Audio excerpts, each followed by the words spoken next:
think I finally figured out why sunflowers are my favorite flowers.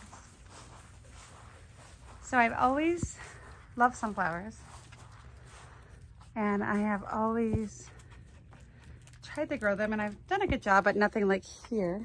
The sunflowers are very happy here.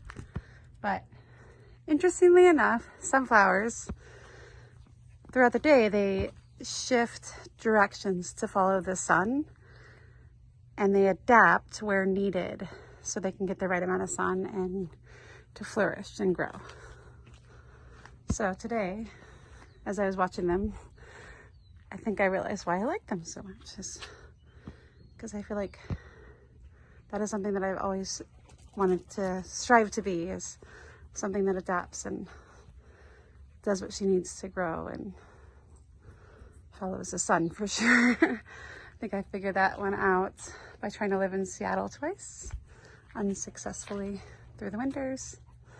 Definitely need to follow the sun.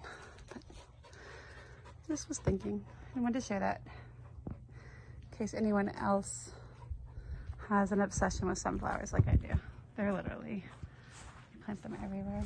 They're all around the edges of the property too. So just thought I would share my love of sunflowers. Have a wonderful day.